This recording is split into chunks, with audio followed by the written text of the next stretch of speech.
welcome to tonight's program, Bigfoot in Ohio. Our presenter tonight is Amy Boo, B-U-E. I wanted to get her for Halloween. I started a new job on Halloween once, so that's fun. She's a writer, educator, and editor from Ohio.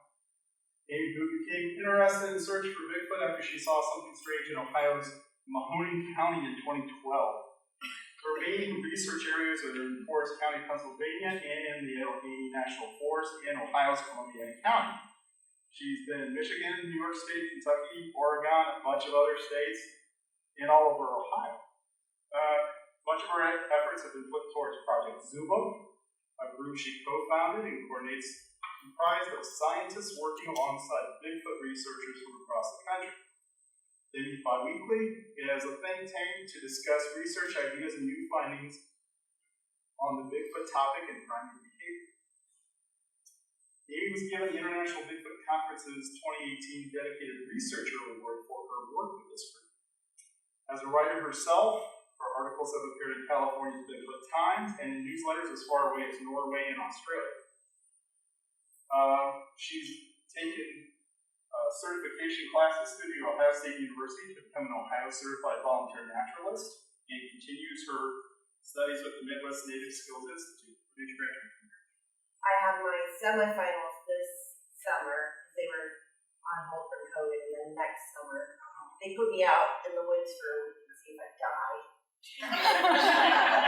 Enough about her accomplishments. This is what somebody else said about Amy.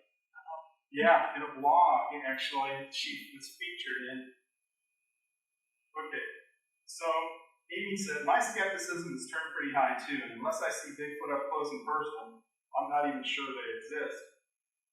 I think it's an interesting possibility, and I'm hooked on trying to figure out the mystery, she explained.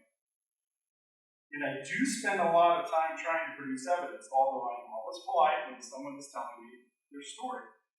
I know that there are posters out there. There is misidentification. It definitely, now this is true from what I've seen. I don't remember what I said. It definitely isn't good to ridicule people who are in good faith trying to collect evidence of something, even if polite society thinks it is beyond belief. Remember, it wasn't long ago that mountain gorillas were cryptids too.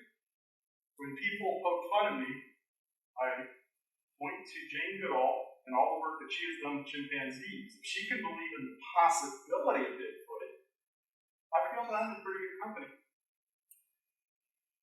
And then the guy that was actually doing the blog, he said, the thing I found refreshing about Amy is her objectivity and unbiased approach.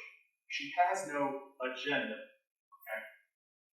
Because frankly, she admits she has had not a lot of luck when it comes to getting hard evidence or actual proof. So you've got to get both sides of the issue here. She's pretty fair when she presents it. I give you Amy Boo. Well, thank you for coming tonight. First of all, I really appreciate it. Like, I will travel to talk to one person. I don't care, because I love the topic of Bigfoot so much, but when you have a whole room, it gets me really excited. I want to say a couple of things up front. First of all, I understand that when people come to see somebody talk about Bigfoot, they might not necessarily think that it's going to look like me. You know, I am just a normal person who saw something 10 years ago, and it truly changed my life. Now, the something that I saw, I can't tell you what it was because it was too far away. I was in a moving car, all that kind of thing. But what that something was, I'll tell you about. I'll tell you the story. But it is the impetus, or what got me into this topic, and what sent me down the rabbit hole of Bigfoot. So that's the first thing that I want to say.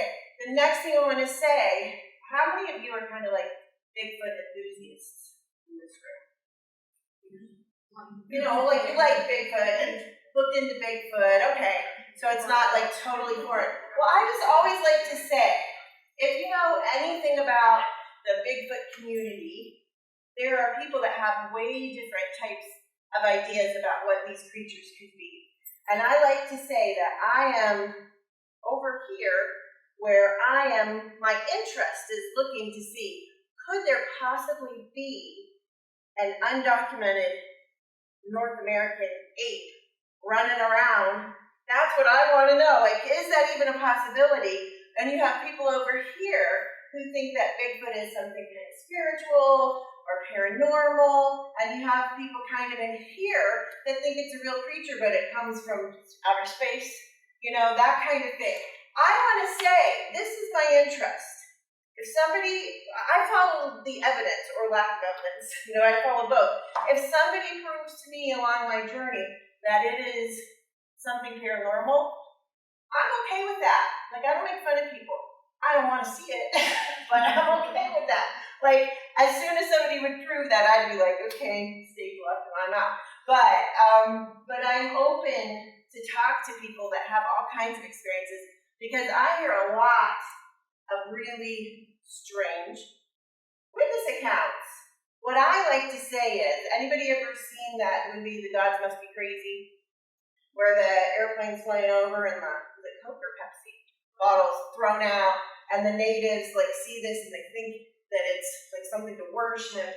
They never saw such a thing as a Coke bottle, I think that some of the things people say are paranormal are like that. Like, we've just never seen it before. We don't know how to process it. We don't know how it works. So when somebody tells me like a story that seems like, okay, we don't, that sounds weird, I'm like, what could it be? Like, what actually could be going on? There are theories like infrasound, which, is sound that's way below our level of hearing, but that's a real thing. Tigers do it, whales do it, different animal species do that. So that's not something that couldn't really happen. The third thing I want to say to you is that if I go off on a tangent, which I think I already have, I get really excited about this, and my students try to get me to go off on tangents a lot, and they succeed. But if I start to say something and I'm like, ooh, I follow this line of thought, if you want me to go back, just raise your hand and you can, but what about that? I also forget things sometimes. I had a really bad bout of COVID last year, super bad. So I'm finally starting to get out and about again, but my memory is not so great sometimes. So if I'm just sitting here like, somebody asked me if I knew a gentleman named Tom Page, and I was like, I can't remember, and it wasn't even like that it rang a bell. And then my fiance was like, you're writing a book about it? Like, so it can be that bad where I just forget things. So if something like that happens, so you know what happened. And what time do you want me to stop? I forgot to ask you, because I could talk all night. If you want to take questions, you might want to save like 20 minutes or 25. So we're till 8 o'clock. Okay, yes, I will do that. Yeah, because I do this, like, I've already heard my stories, right?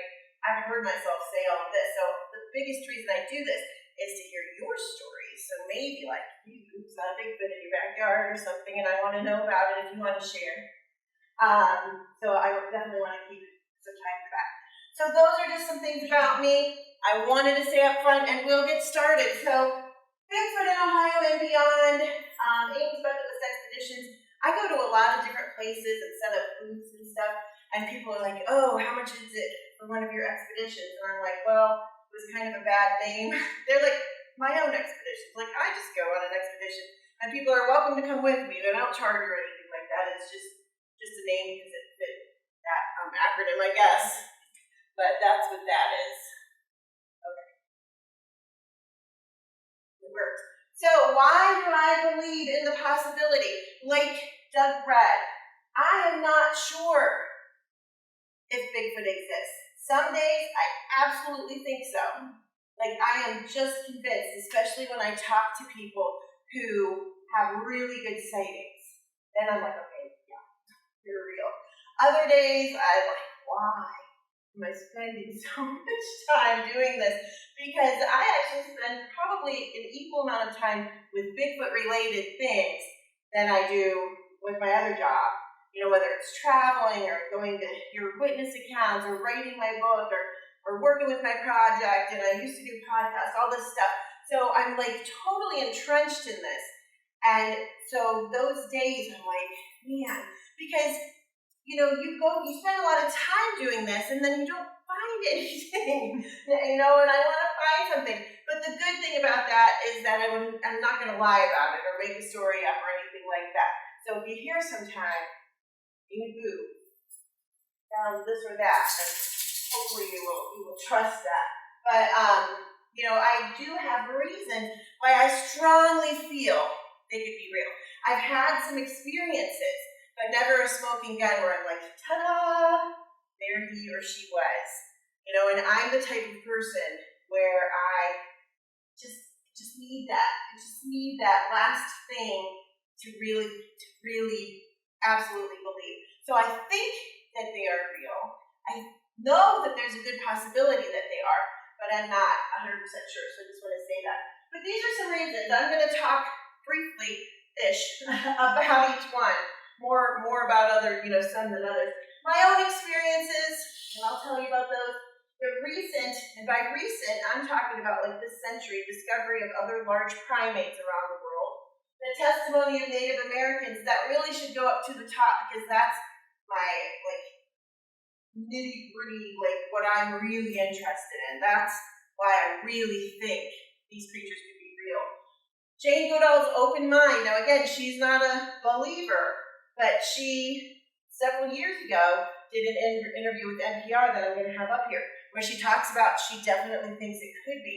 And was it last year, a couple years ago, in Newsweek, I think, she did a whole nother one where the same thing, she thinks they could be. So I have an older sister who's just wants to die of embarrassment that I do this. And I'm like, Jane Goodall thinks they could be real, and I can think that, right? The testimony of others. When I get a really good story, and I'll tell you a few of those too, and there's a grown man standing in front of me crying about what he saw, I'm like, I just got shivers because I'm thinking about certain ones. I can't just dismiss that.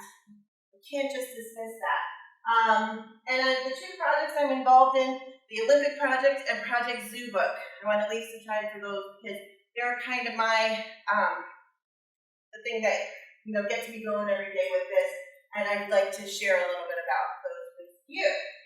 So my own experience, Doug said that I saw something in 2012, and if you're ever up near Youngstown, Mahoning County, and you're going from Youngstown on 80 before it splits into the turnpike in 76, that's the way I got here today. So I always kind of wave out at the water as I go by. I saw something, and that's crazy. That's the first thing I thought. Well, second thing I thought. So I'm a passenger in a car, and I think this is the wrong bridge. There's two bridges. I don't really remember. I think that's not a picture. But as a passenger in a car, we're going over the bridge. I was not thinking about Bigfoot. This is not something that I was into. When I was in 8th or 9th grade, I did a paper about the Loch Ness Monster because our teacher said you had to write about something you weren't sure if you believed in. And the book that I got out from the library had a chapter about Bigfoot. That's about it. Although I did see Harry and the Hendersons and In Search of and stuff. So it's not like I was unfamiliar with it, but it wasn't like I'm looking for Bigfoot. So I'm looking out the window, and I know exactly what day it was because it was the last day I had talked to my dad before he passed away. And I was sad, and I'm looking out there, and I see something along the further shore. And before I saw the thing standing there, that's why I think this is the wrong picture, there are these cement blocks in the water, and there are these cormorants that are always out there, and they fly around and stuff, these birds.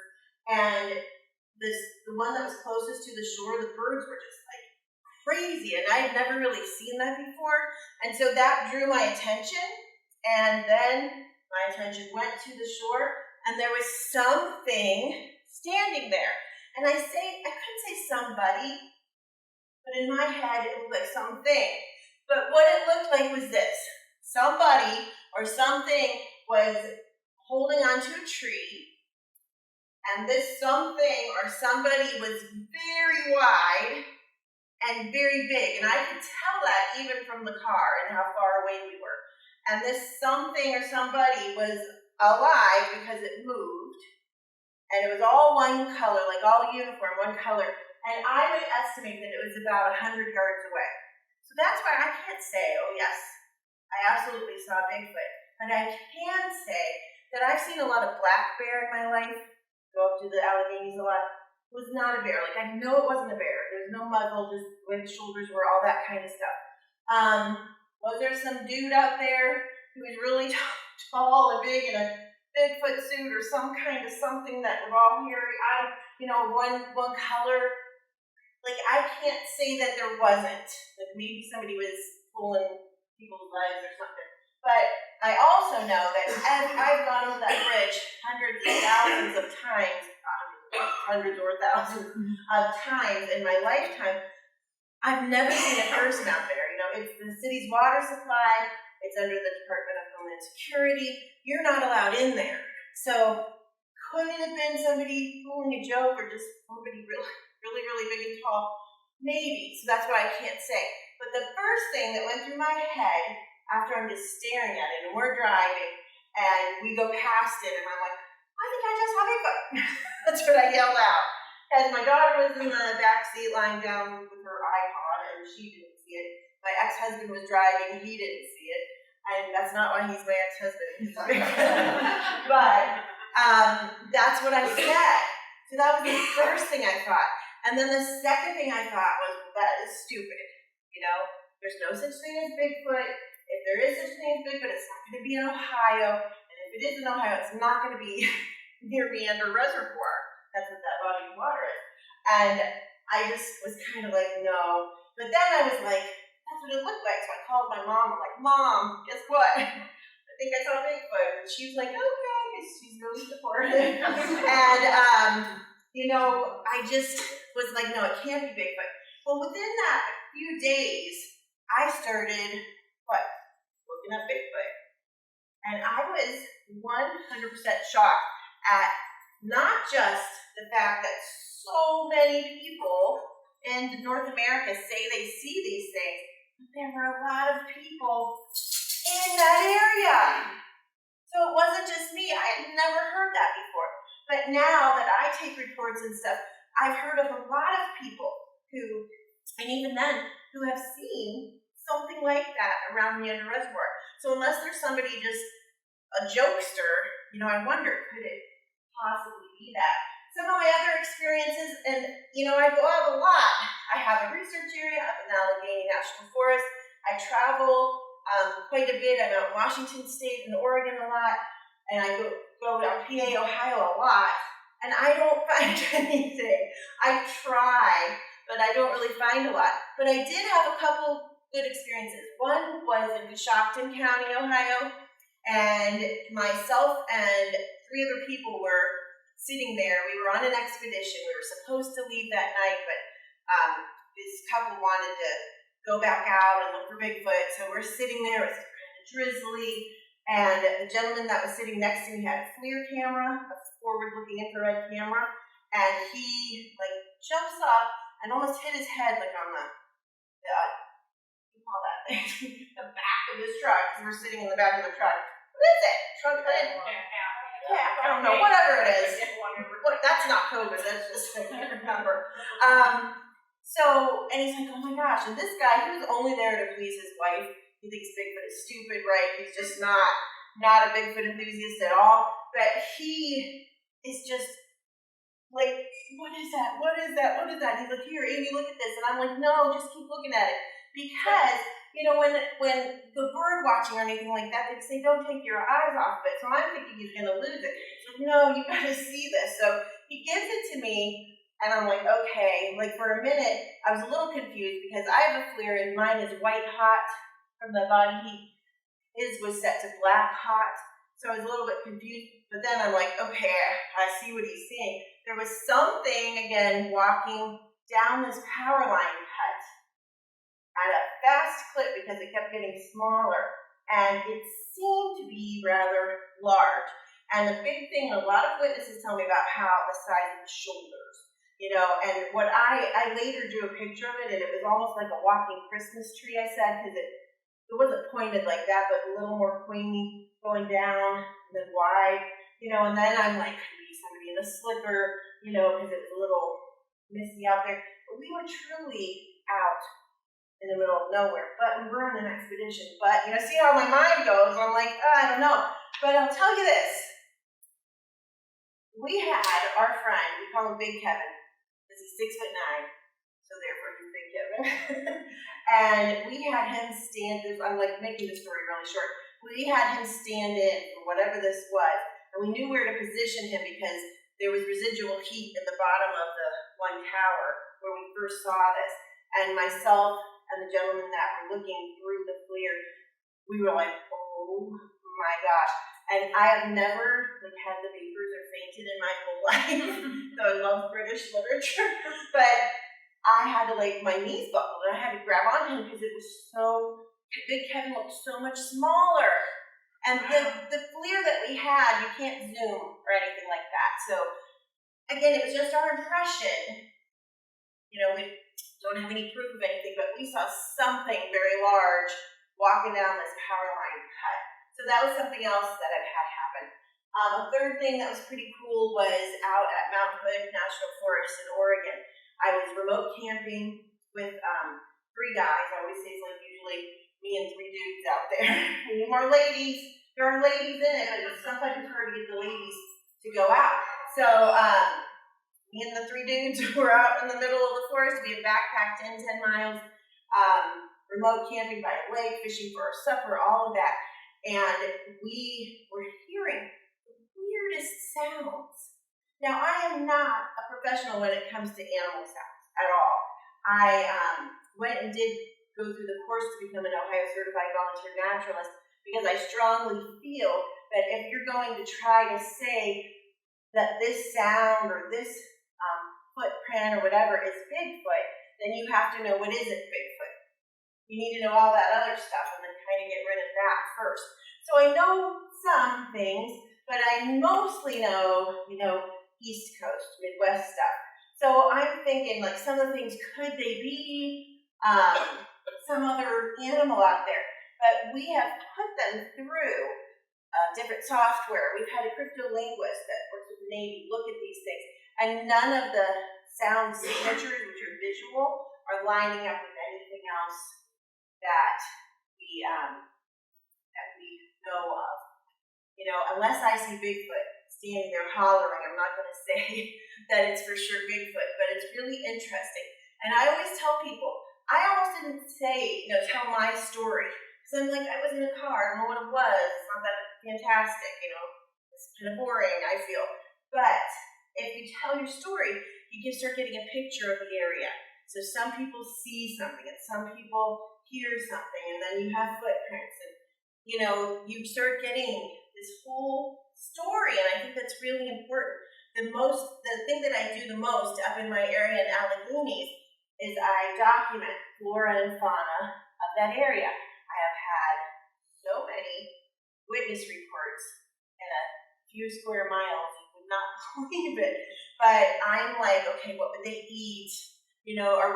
Is anything changing along with the seasons? If we have a lot of reports this time of year, what's there for them, to eat or drink or whatever. So I think that kind of thing is important. So that's what I do with that. So those are. What was the sound? The sound was sound. It sounded like, I'll tell you, it sounded like a woman screaming. And I know there are animals. I'd say about 80% of the audio that I sent to me are fox.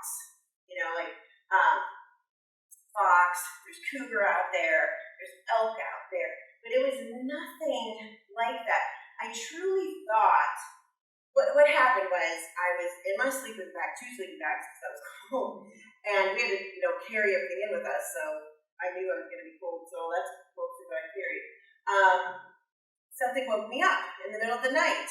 And in my head, it sounded like my friend Shelly, who we had been out camping up on Mount St. Helens the summer before.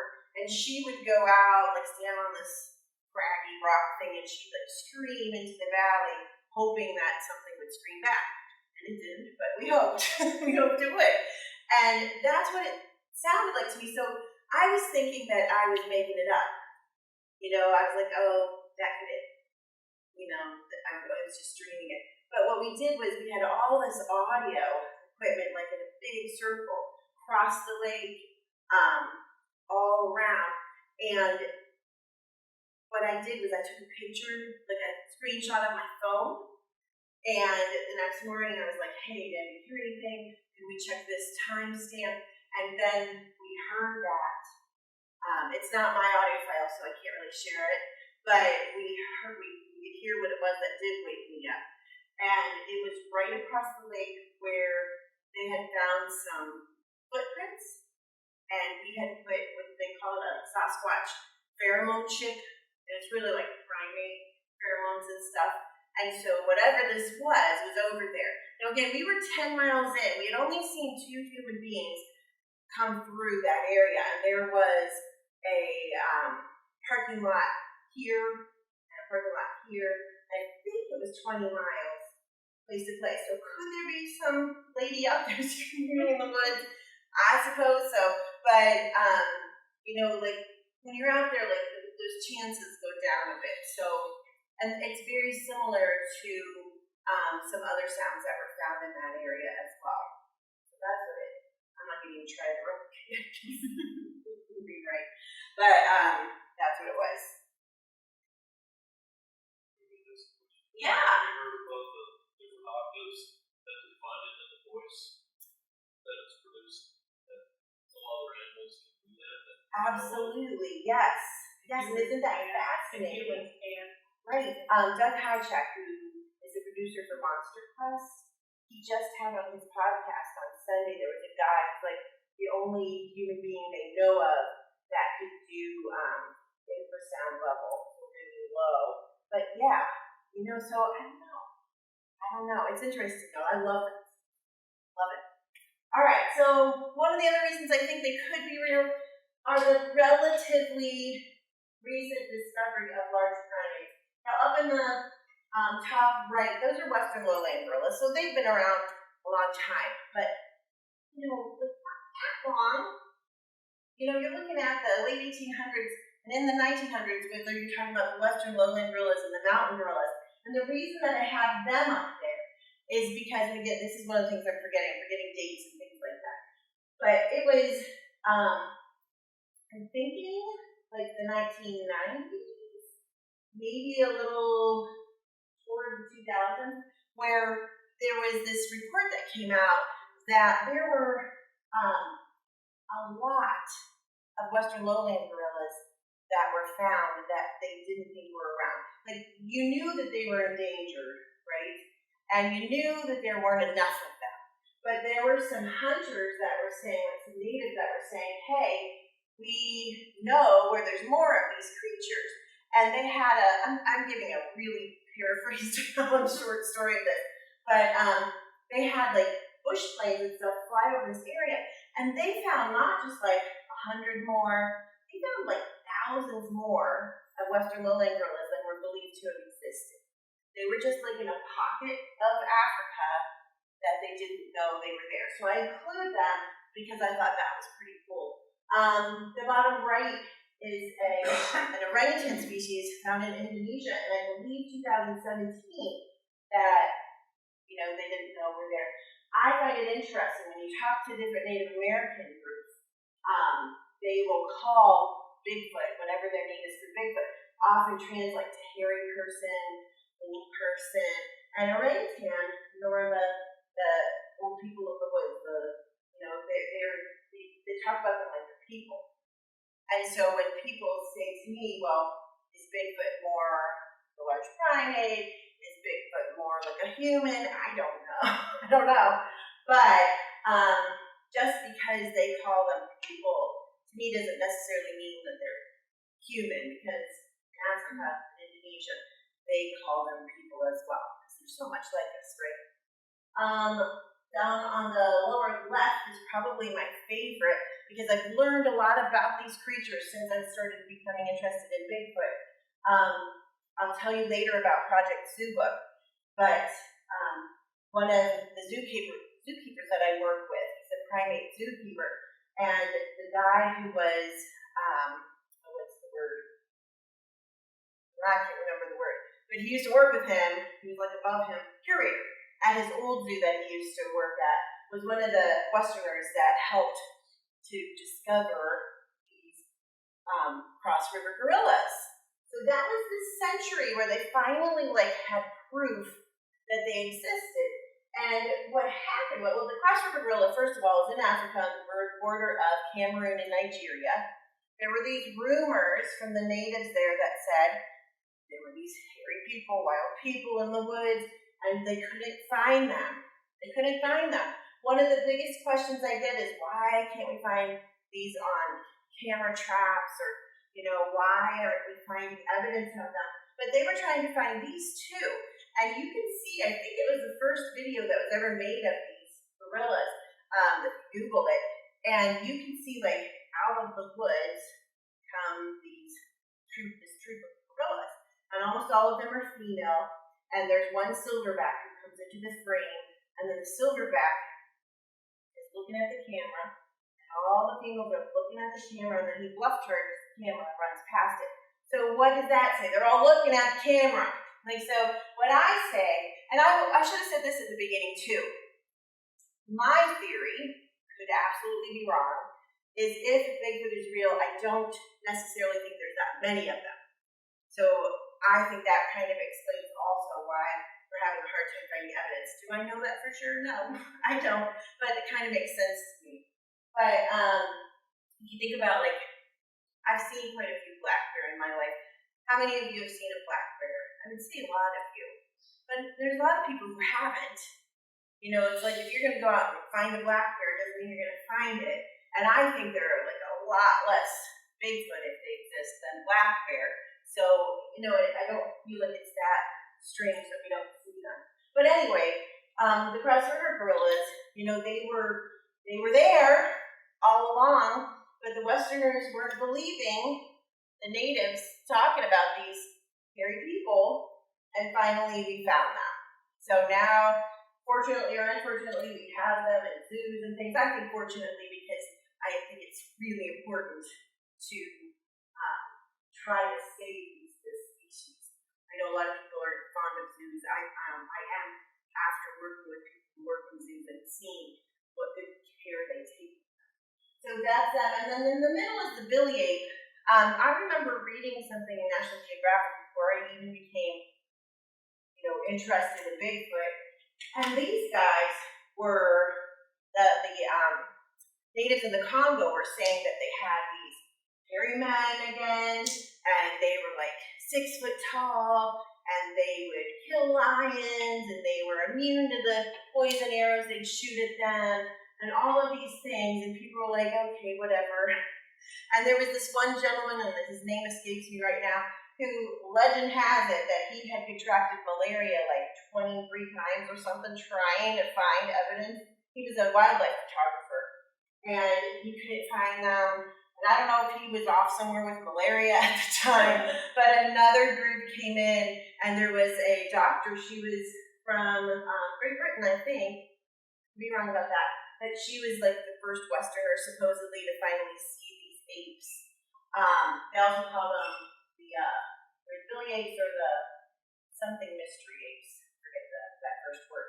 But they were there.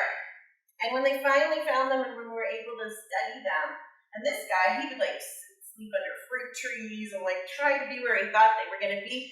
And they would find prints, and they would find nests, which is really important for later, and all of these things, but they couldn't find the creatures. Finally, they found them.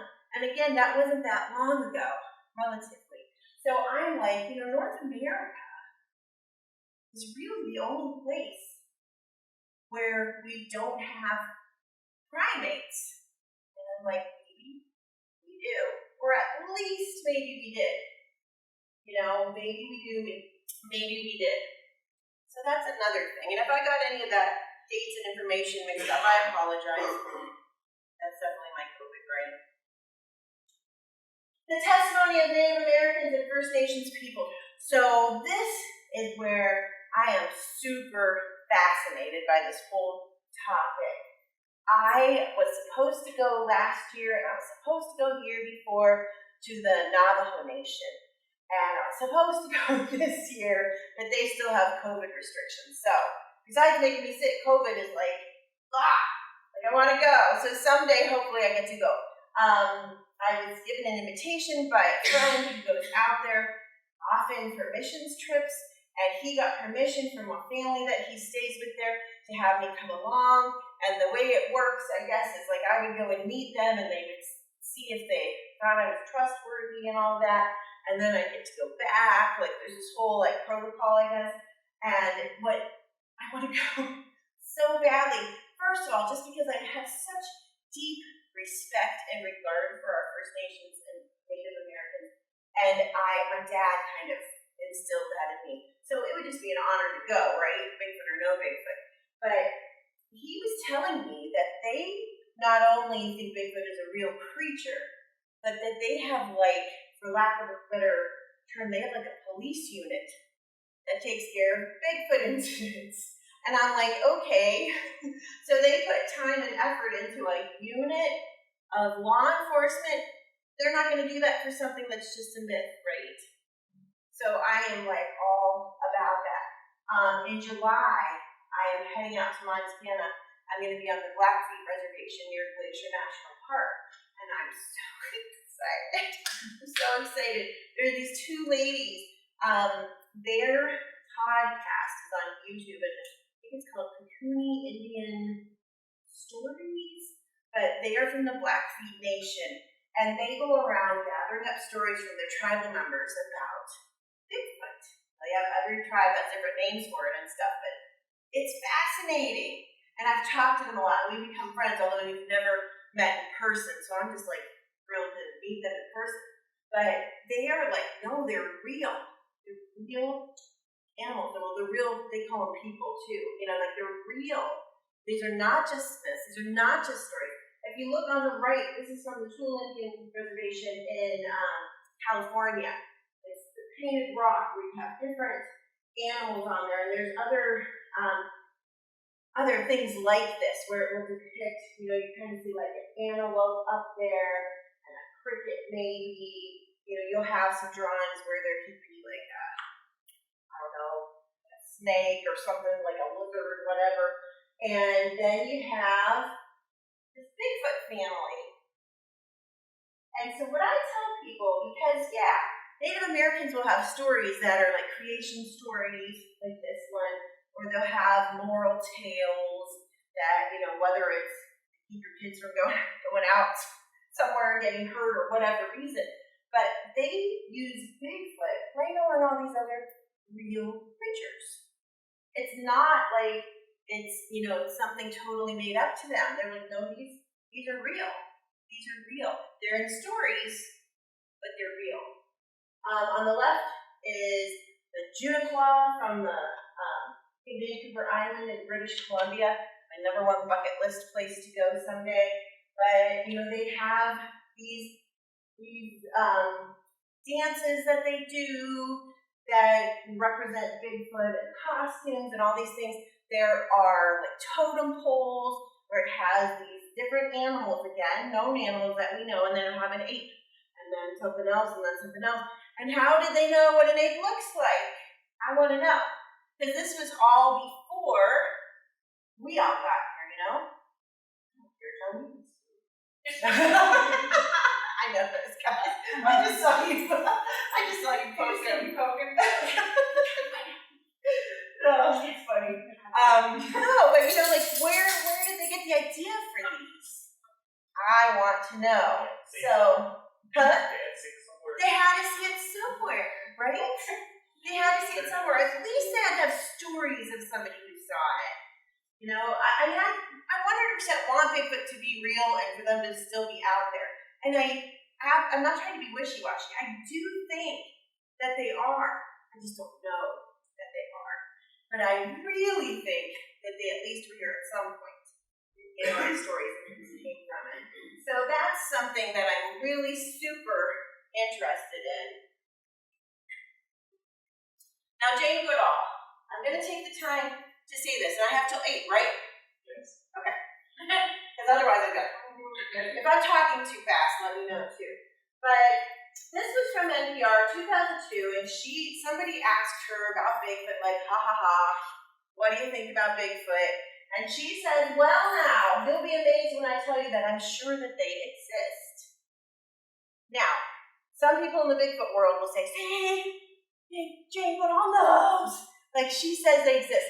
No, truly, like, if you read the whole rest of the thing, and if you really talk to her, and I had the very giant honor to see her. I went on the train. I'd never been on the train before. Went out to Washington, D.C., got to see her speak, got to meet her for like a split second. Oh my God, didn't want to wash my hand. And, you know, it was just the best. So there's so much respect for her. If I could do anything in my life, I would be like the Jane Goodall of Bigfoot. Like, somebody needs to sponsor me to go out to live in British Columbia or something. I'm like, I'll do it. But I miss my family, so maybe I wouldn't do it. But, you know, she did it. She was out there with those chimpanzees and learned all of that. So here it is. He says, I have a silly question, if you'll indulge me. And I'm sure you know, I say he, I'm not sure if it was a female or male reporter. And I'm sure you know where this is going. You said you're not ruling out that Bigfoot exists. And here's her answer. For various reasons. And I'll tell you one, my most striking one. I was in Ecuador. We'd flown for 2 solid hours over unbroken forests in a small plane, and we visited 4 tiny little communities. 30 to 50 people, no roads, and they communicated with each other by means of like in the old days. There was a town crier, but these are hunters actually, and they carry the news from one village to another in letters and things like that. That were on sentence, Gene. I can't breathe. So I had an interpreter, and I said to him, when you next meet one of these hunters, could you ask if they've ever seen a monkey without a tail? 3 of the hunters came back and said, oh yes, we've seen monkeys without tails. They walk upright and they're about 6 foot tall. And by the way, those billy apes are about 6 foot tall. They were right. Oh wow, says the reporter. Now this was an interpreter from the village. He knew nothing about Bigfoot, nothing at all. Every single country has its version. The Yeti, Yowie in Australia, wild man in China. So I don't know if it's perhaps a myth that stems from maybe the last of the Neanderthals, but then is the last of the Neanderthals still living in these remote forests? I don't know. But I'm not going to say it doesn't exist, and I'm not going to say people who believe in it are stupid. Take that, sister of mine. No. But I love you if you're watching. You know, like, she has an open mind about it, and she doesn't just have a like polite open mind. She has an open mind for reasons, and I really love that. So she's one of my reasons why I'm like not giving up on this. Another reason I should say I'm not giving up on this is if you know anything about Bigfoot, you might have heard of a gentleman named Peter Byrne, and he is one of my favorites. And I've met him, had the honor of meeting him a few times, and he's been looking for Bigfoot like his whole adult life pretty much, and he's never seen one. Never seen one, and he still doesn't. So I'm like, I don't know if we're just both stubborn people or what, but Peter gets up every day and is still interested, and I can be too. Alright, the testimony of others, local reports. I used to be in the BFRO, which is who this website is for, BFRO.net. If you've never seen it, take a look at it. The Bigfoot Field Researchers Organization. I'm no longer in it. I kind of went off on my own, doing my own thing, but there's still a lot of very good people in there. And that one March 2012, that's me. That's my report that I almost didn't put in there. And if I never put that in there, I wouldn't have met some people, and I probably wouldn't be standing here right now. So I always say, and I want to say this, that not only do I lecture or give talks about Bigfoot, but I also always want to be sure to say that we are not too old, too poor, or too anything to follow our passions, people. We're not. You know, I love Bigfoot, and I do this now, and I just want to encourage everybody, if there's something you're interested in, it doesn't have to be Bigfoot. If you want to be a master gardener or whatever, I just want to stick that in here. Do it. I'm a cancer survivor twice. I had COVID, I've had other nasty things, and I'm still here and kicking, and I want to freaking find Bigfoot. You know, so if it's just a matter of trying, then maybe I'll get a glimpse someday. But I just wanted to say that. please, like, follow your passions, follow something you really want to do. I highly encourage it. So anyway, this is a database that they have. There are a lot of reports that aren't ever put out on publicly for different reasons. There aren't that many of us that were taking the reports back when I was doing it. Some people never leave their contact information and they don't publicize reports without that. Some, and this is something where I kind of disagree a bit. It seems like it's changing, but oftentimes if the report is kind of sounds a little odd, they stay away from that, or I'd be like, what's going on? What's going on there? Could that really be happening? So that's just a difference of opinion or difference of how we look at things. There's different reasons, but it is a valuable thing. I think it has the most reports of anybody that's known and publishing reports. Now, since I've been doing this on my own, I have a lot of reports. I think it's because a lot of people don't want their stuff known publicly, and I consider myself to be somebody who I will keep. They can't beat it out of me. They cannot beat it out of me. If you want to tell me something that you've seen or where, I will not tell people. And I mean that because, unless you want me to, and maybe share it with my scientists, hopefully. But, I will keep that private, between you and me. So I just want to say that. So I think sometimes people don't want everybody to know their story. So you can go there, though, and there's all kinds of stories. I will tell you a little bit. I can't tell you a lot about something that's going on not too far from here. And there are a lot of reports that are not on this website from Wayne County. One that I got permission to tell you like this much about is something that I've been following up on over on Apple Creek Road. The farms and everything there, and there were 5 people who say that they saw a Bigfoot. And I've interviewed all 5, and we have some cameras set up. It's not on Apple Creek, it's like on one of the side roads off there, but we have a whole little research thing going over there, and it's exciting. It's exciting. So you have a lot. I did a library talk in Millersburg. That was last year? Yes. Yes, okay. I was about to leave, and I had 2 gentlemen that came up to me that they hadn't wanted to say anything in front of anybody else, but these were 2 Amish gentlemen, and they're like, could they talk to me? I'm like, yes, please do. And so they have been talking to me about some experiences that they've had, which is really special. Really special, and I did not expect that. So that's another thing that's going on. So you have stories around here. I wish I could tell every single story, but like I said, I am somebody, if you don't want it told, I won't tell it. Hopefully, eventually, I can tell it. And I have all my notes and everything in my maps and all that kind of stuff, and my audio and things like that, but I won't tell it if you don't want it told. But just know, Wayne County has your share of Bigfoot sightings. It really does. So that's somewhere where you can go and check things out. This one I think is cool. This is from Columbiana County, where I spend a lot of time. This story over here is from 1883. I want you to know that Bigfoot stories are not just something modern. They didn't all just start like once the Patterson-Gimlin film happened, Bigfoot walk in, doing her thing. These were around before that. So if you go on the BFR.net and you go to Ohio, you go to Columbiana County, you can read this and other stories. But this is an example of this has been going on for a long time.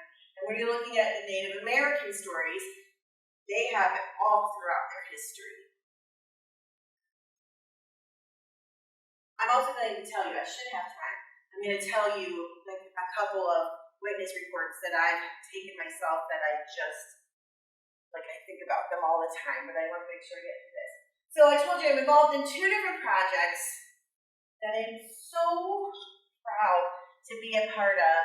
I feel like like the world's biggest dork. I don't know how all this happened to me, but I don't know what it is, but I'm just have been very lucky and blessed to meet certain people and to be able to get involved in certain things. The Olympic Project takes place out in the Olympic National Forest on the Olympic Peninsula in Washington State. And basically, this is where we were camping. It's like an old logging road, and there's somebody's tent. I was further up, like here, because I'm weird and I usually like want to kind of be by myself because I want to be able to hear anything, you know. Well, that time when we were camping, me and several dudes again, that night when we walked back up to our tents, there was something up on the hill. And they have like really cool equipment, like the heavy duty speakers and stuff, but it wasn't working. So we were trying to figure out what that was. And what it looked like to me, and several of us, it looked like maybe a cougar because it was crouched down on a rock formation and stuff. And I'm like, oh, okay. So I get back to my tent and I'm trying to sleep and I'm like, oh, I'm going to die and nobody's going to know. and so I dragged my tent down next to somebody else and I'm like, I'm here in case I'm screaming, trying to get the cougar away. Well, it ended up the next day, my good friend Shane, who's one of the best guys ever, like a brother to me out there, he ran up the hill and looked and it had been a bear with a cub. So you still don't want to mess with that. But yeah, that's where we go. And I still don't know why they asked me to be in it, but I will not complain. I'm so excited. Basically, this is what they're doing. So there was a logging company that was going to, or thinking about clear cutting an area of the forest. So they sent out a surveyor to look at this particular, however many miles of land, and this is in Washington. And when he went there, he discovered something he'd never seen before. And what he discovered, remember I was talking about this with the other great apes, were nests. He didn't know what they were. They didn't look like bear beds. Since this took place, they've had bear specialists go in there and they're like, this is not bear. It's not bear activity. This is not what we're looking at. And he didn't find just one nest. He found several nests. And these nests were in different, stages of degrading. Like some seem newer, some were a little bit old, some you can't hardly see them anymore. So what he did was he went to his boss and he's like, hey, I found these things and they look like nests. And so they called in, and I really I know people hate on logging companies and stuff, but I really admire how they handle this. And we need trees to be, we need paper and things like that. So if they do it responsibly, I don't have a problem with it. But you think about the spotted owl and things like that where they have to be very careful. I'm proud of them that they did that because nobody would have known if they just went in there and raised these things down. But they did the right thing. And they brought in Fish and Game and different people to try to figure out what these were, and nobody knew what they were. So, again, I'm paraphrasing and I apologize if I get any details wrong. But basically, the owner of this logging company remembered that his guy who did his landscaping had a Bigfoot decal on the back of his truck. So he calls him, and that person is my friend Derek Randall, who's the head of the Olympic Project. And he's like, hey, we found this stuff. Do you want to come and look at this? And of course. So what happened was they went out there. The logging company said, okay, we're going to give you this much amount of time to look into these nests, try to figure out what's doing them, and then we might have to go in there and, raise this area at some point, but they decided to go elsewhere. That's fantastic. That's money, and that's changing all of your plans. I think that's really significant. So the Olympic Project is comprised of researchers, several who are scientists, and my project, Project Zoobook, we have a close relationship with them and a lot of overlap. But they're in there trying to collect hair samples. It had been a few years since anything seemed to happen, and the nest seemed older. I'm going to show you some pictures in a minute.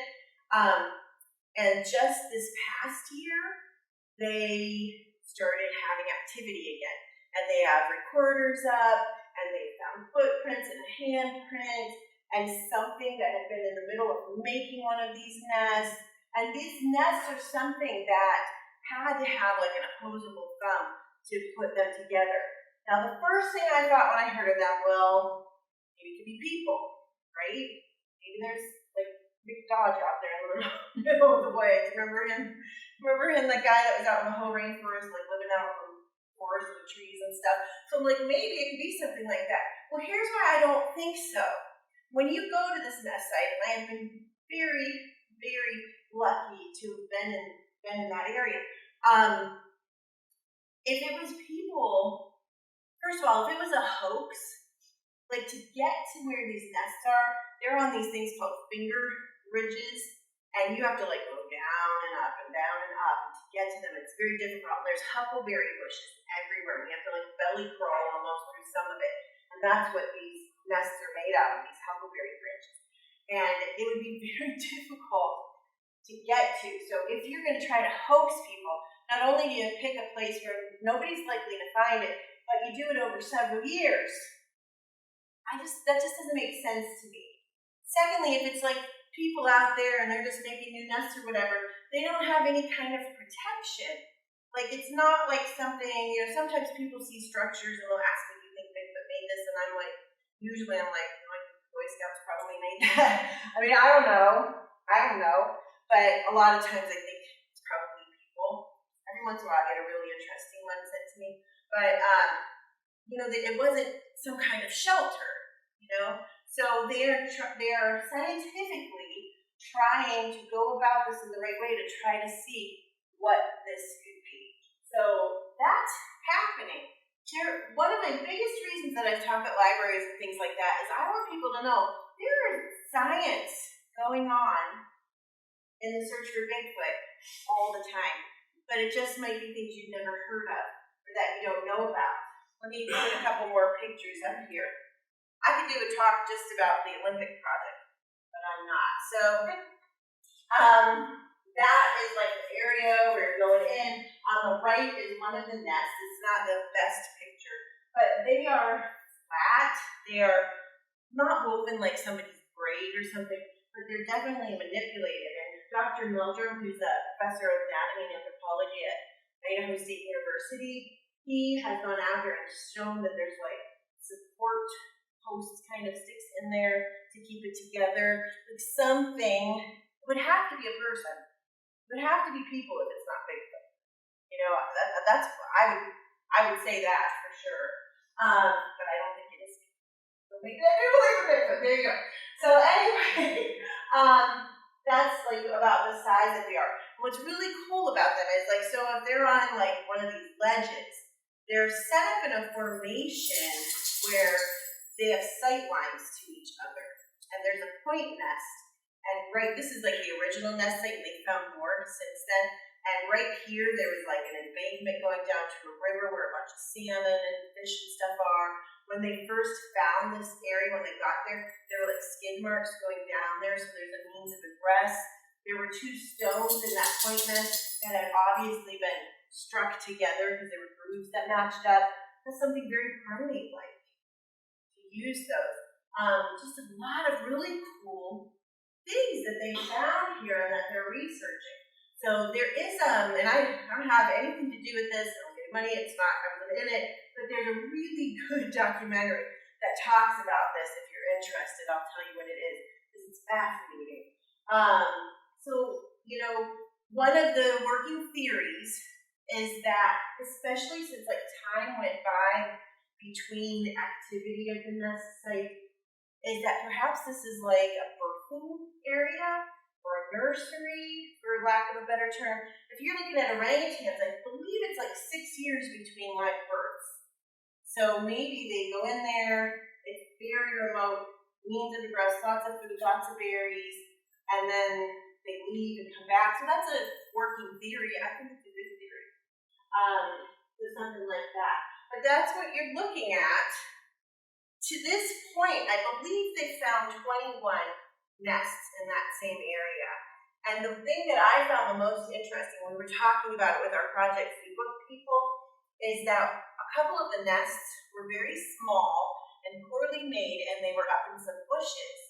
And as we were talking about that, the one, because we do Zoom calls every other week, we call ourselves kind of like a think tank with the scientists and stuff. So some of the primate people were saying, hey, that's what like mother gorillas will teach their young gorillas how to make a nest by making a practice nest. And they kind of have it at their level, and it's just interesting, right? Like this is going on in North America, out in Washington State. That's just us talking, because I like to put that, because I'm so excited that I get to talk with them sometimes, because I'm a big nerd. And that's just like some of the stuff we do. Up on the top left, we were practicing looking for hairs in just a piece of the nest that they brought in. At the point that I was doing that, they had only touched physically 3 of the nests because they wanted to leave them, but knowing that the logging company might come through and raise the area, they had to get in there. Because it would have been perfect. The best thing to do would have been to leave it alone, set up cameras, set up audio and everything, see what comes back. But they couldn't because they needed to work fast. On the left is what I was talking about. It's called On the Trail of Bigfoot, The Discovery. There's 3 Bigfoot movies by Small Town Monsters, and just friends of mine, but they did a really good job. And I forget, there's this and that, but The Discovery is the one about the Olympic project and the nest. So I really highly recommend it. I think you get it on Amazon. Just a little spiel for them. It's well done. And Project Zoobook, and this is probably, I'm going to tell you about this, then I'm going to tell you a couple stories, and then I'll ask or take questions. Project Zoobook is my baby. I'm the co-founder of it in a really fast nutshell, because again, I could talk about this forever, but I won't.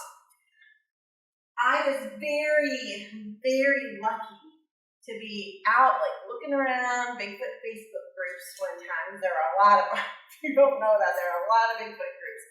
And I happened to see this young lady, and I didn't know she was a young lady at the time, but she was saying, hey, we might want to go on such and such an expedition. Can anybody tell me some information about it? And I noticed that nobody ever answered her. And I was not in charge of the expedition, but I was helping with it. So I said, hey, you want me to answer her? Yeah.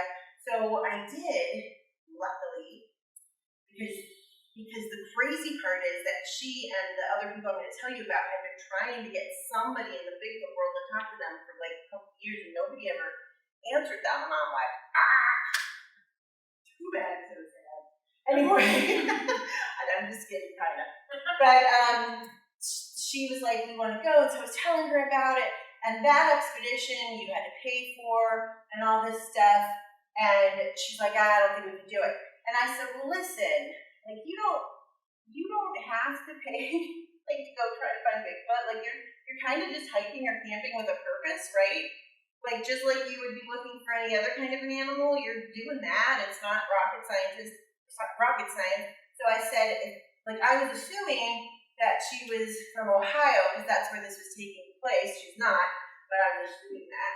And I said, I'll take you guys out, because she said she and her coworkers were really into Bigfoot. And we started kind of making plans and just talking back and forth a little bit. We weren't even friends on Facebook. This was just through Messenger. So I think it was the next week, I get this bombshell laid on me.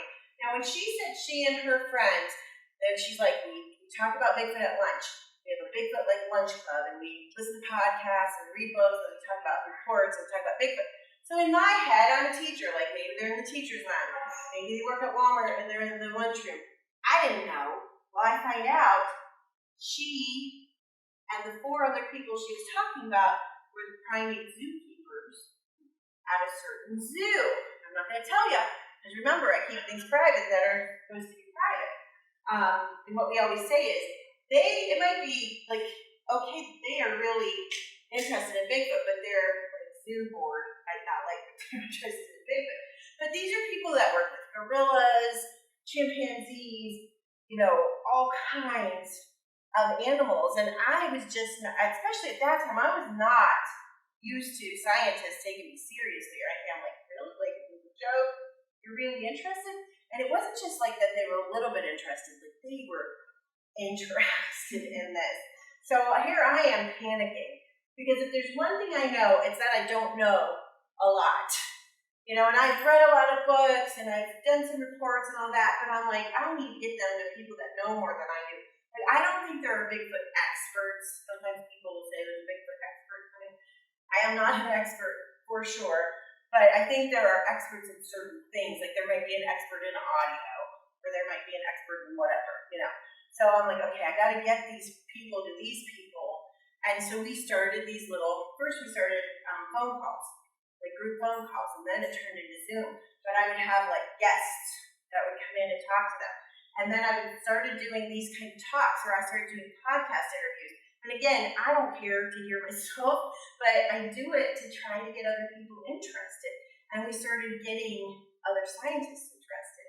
And so you go from that first like chance meeting till now, and it's been several years now. And the last Project Zoobook Zoom that we had last week, I think we had about 40 people on it, and mostly scientists. So we have primatologists, anthropologists, we have herpetologists, snakes, we have ornithologists, birds, we have a couple marine biologists, lots of ologists, wildlife biologists, wildlife photographers, and many of them are skeptical, and many of them have had sightings, which is super exciting.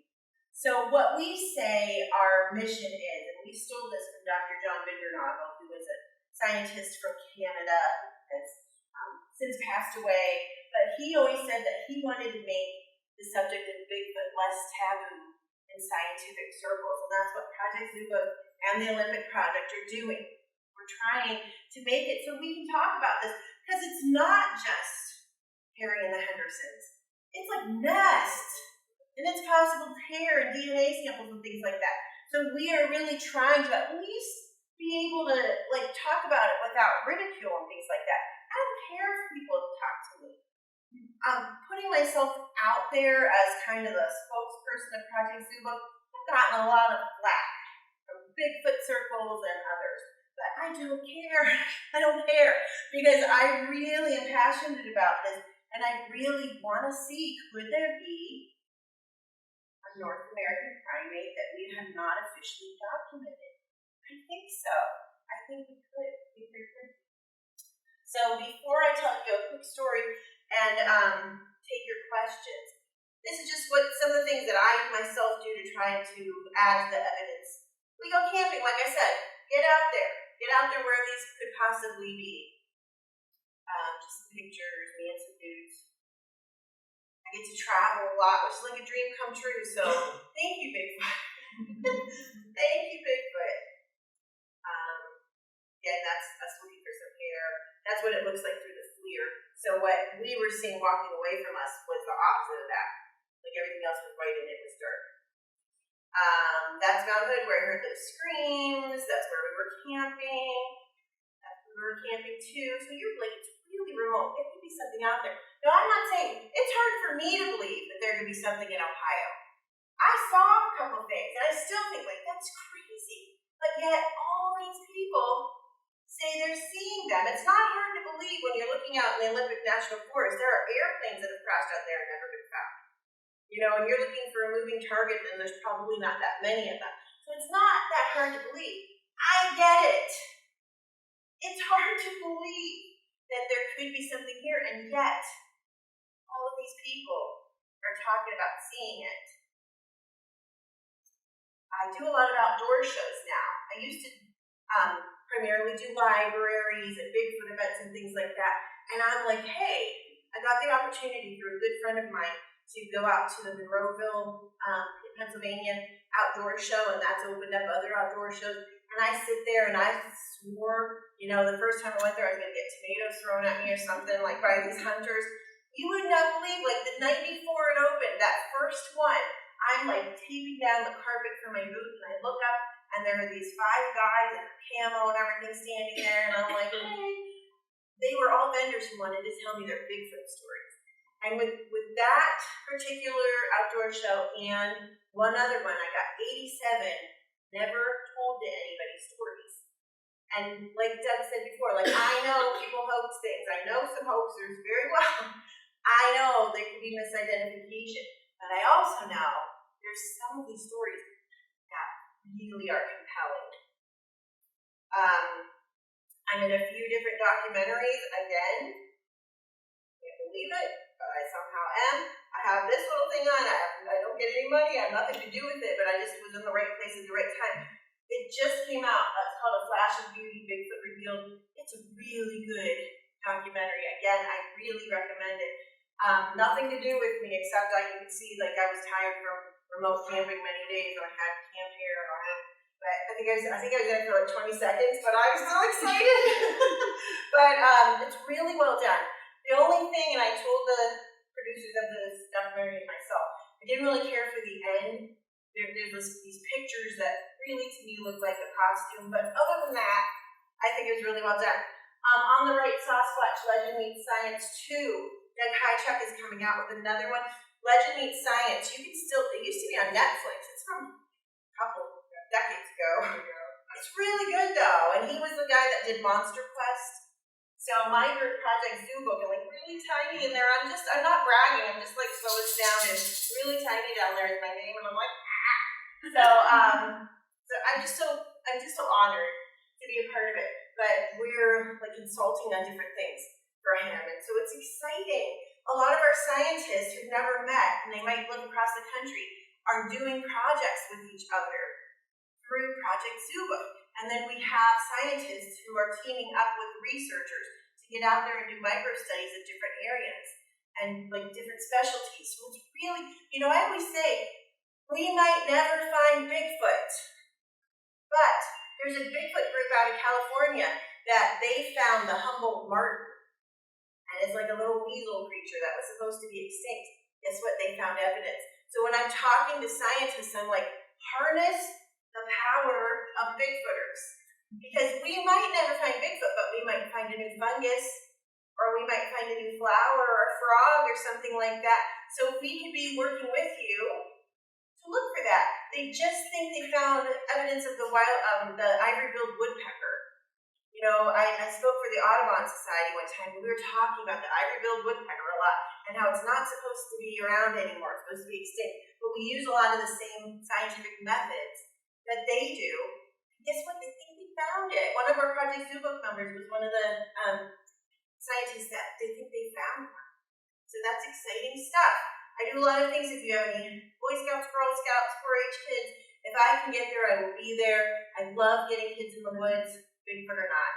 So let me know. I just did a Boy Scout event a couple weekends ago, and we had a lot of fun. That middle thing is actually our Boy Scouts. Upcoming events, Forest County Bigfoot Festival is this weekend out in Marionville, PA. So it should be really fun. They had the first annual event last year. Salt Fork State Park. I don't so much do the night hikes anymore, but my friends do. We go out for Bigfoot, Beaver Creek Bigfoot Day. Beaver Creek State Park is in July. Monster Fest. I just got asked to speak there next year. I'm so excited. Because it's the same guys that do the small town monsters. And I'm like, really? Okay. Yes. So always say yes. How to contact me. My email is easy. I also have some business cards up here. BigfootAmy@gmail.com. I'm also on Facebook. Grab a business card. That's my tent. Can't really tell it, but it looks like a club sandwich, so I had to include that. Like Bigfoot to lunch. Yes, right. I think maybe he's hungry. Let me tell you one quick story before questions or stories. This was one I will never forget. This was out kind of near Cook Forest, Pennsylvania, and I went out to take a report from a gentleman who was what do you call it? Who are the people? This is how my brain works. Who are the people? Construction. I was like, who are the people that built? Well, he was like a construction foreman, and they were actually taking down a water tower, and this was in February of that year.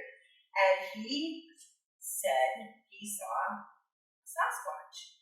And So I go out there with my friend because my mom and my sister all think I'm going to be murdered. So if I'm murdered, my friend will be too. So we go out there, and she happened to be a bear specialist from Canada. So we were out there anyway. So we go meet him and his wife and their dog. And he's telling me about what he saw. And I'm making this short again. But he said he was in his truck. And his job was to stay overnight. Every half hour, his alarm on his phone would go off. He would make sure that the generator under this water tower was still going. So he said, half hour, every way he would go off, he'd look. Half hour, go off, he'd look. Well, one time, it wasn't that woke him up. It was something pushing on his truck. So he kind of went like this, and his phone flew over to the floor of the passenger side. He was trying to get out of his blankets because it was cold and he didn't have his truck running.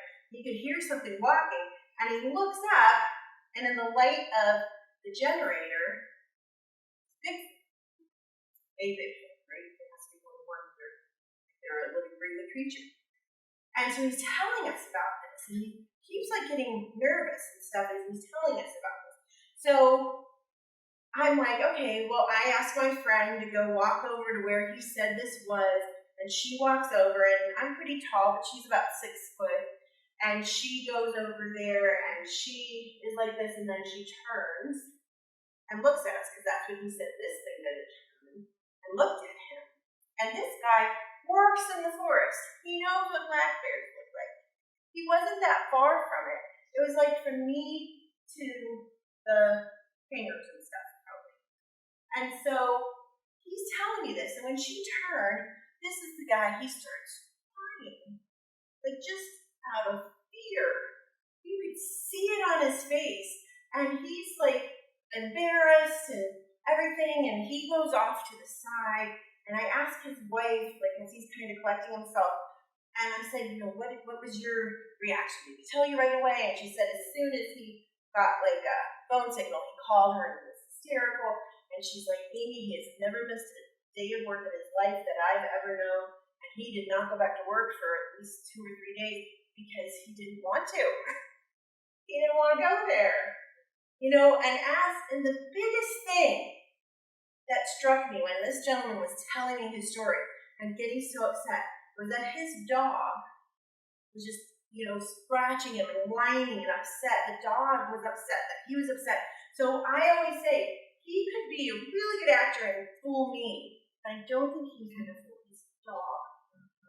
So when I get I just get so excited about that, because I'm that was a time when I'm okay, they are real, because you could feel that fear. And he said it was something that wasn't supposed to be there. It wasn't supposed to exist. I didn't know what to do about it.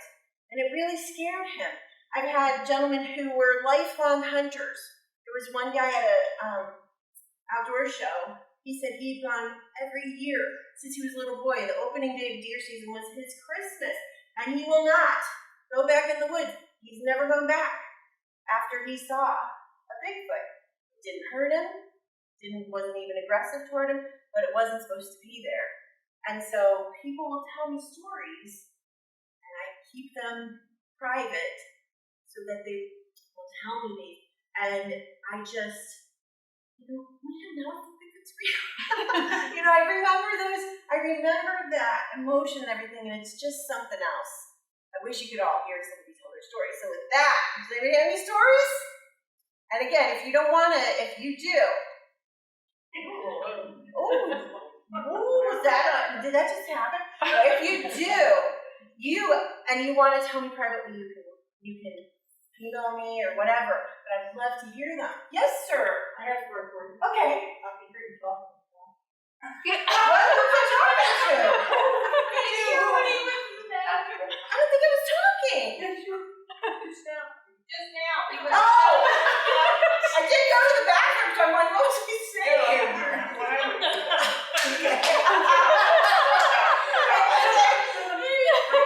I was racking my brain. Look, I'm all red because I'm embarrassed. What are they saying? All that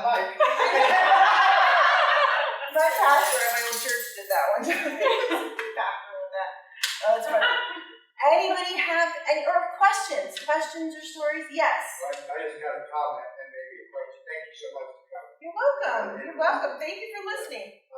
I've never seen it, but if you research Bigfoot, there's so much evidence out there. Very new way. All of it. Right, that's what it feels like. Yeah. I mean, there's clear images. There's a show that I watch called I got what you got. See? Experiencing Bigfoot or something. Okay. And it's on Travel Channel, I think. They're doing every season going on now. Expedition Bigfoot. Yes. Yeah, and they have bigger heat signatures or whatever of these things walking. You know, it looks like a man. You know, like it. And that can't be not all of it. That's how I feel. Yeah. You know, on that Flash of Beauty, Dr. Meldrum is talking. He's a professor of anatomy and anthropology, right? This is what he does. And he says it in that movie, in that documentary too. He says, like, paraphrasing, like without being there, like right in front of him, that's how sure he is that they exist. Just from the footprint evidence and witness reports. Because obviously, like some of you weren't here. These footprints that I have, I did not find them. Remember, I'm the world's worst Bigfooter. I can't find anything, but I tried. But the one is a knuckle print, which is pretty interesting. The middle one is from Fayette County, Pennsylvania, the Chestnut Ridge, like in the 1980-ish. The one way on the right, I think, is for sure. It looks like a person's footprint. One on the left, far left, is a duplicate of the Patterson-Gimlin footprint.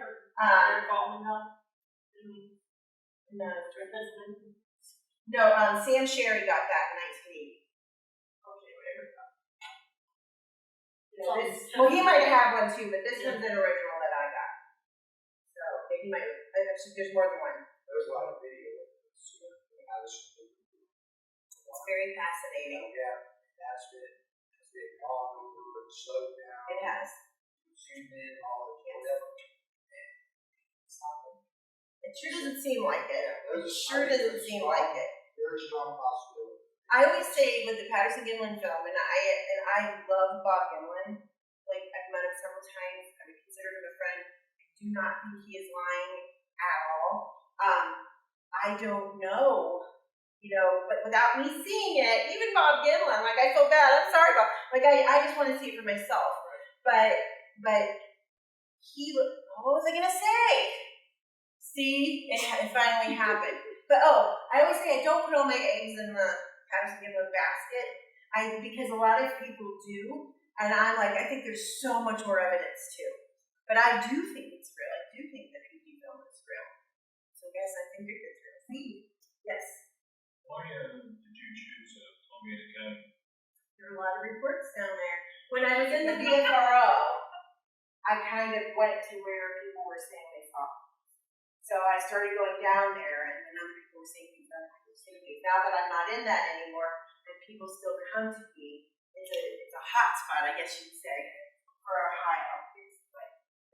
Yeah, and it bumps up, you know, right into PA because they have a lot of sightings. So that's why I go where people say they see things, I guess. You've been out on many expeditions. Have you ever heard of any of them not? I have. Okay. And have you ever come across any deer expeditions? I have not. I mean, I've seen deer carcasses and stuff, which is normal. I have not, but I've heard stories of it. One of my other favorite stories, this was not one that I took, but it's just one I like. There was a hunter that was in his tree stand, and he sees deer running past, and then he looks to see why they're running, and he sees a Bigfoot chasing them, and they go out into this field, and then there's forest on the other side. They go into the forest over there, and he said, like, it just was like a slaughter is what it sounded like, screaming and all this ruckus and stuff. So his theory was that this one was chasing them into some other ones that were waiting. And we hear stories about them carrying deer. And if they lived in Ohio, they'd have to, you know, be on their breasts at least.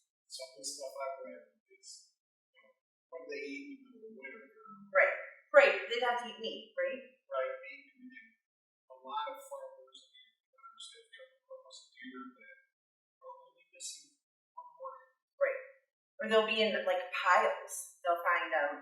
And it just doesn't look like any other kind of animal that we know. So no, I've heard of it. I've never come across that myself. But in Kentucky, I heard what sounded like people will say they hear like a home run whack on a tree. And I did. I don't know what it was. You know, I didn't see him doing it, but it was unusual in the middle of the night. I go out in the day. A lot of people are like, "Do you only go at night?" No, but you know, you go out in the day, look for footprints and stuff. But primates do that. You know, chimps, they whack on trees with rocks and sticks and kind of for communication and to show their boundaries. So it's not a weird thing that something would do that.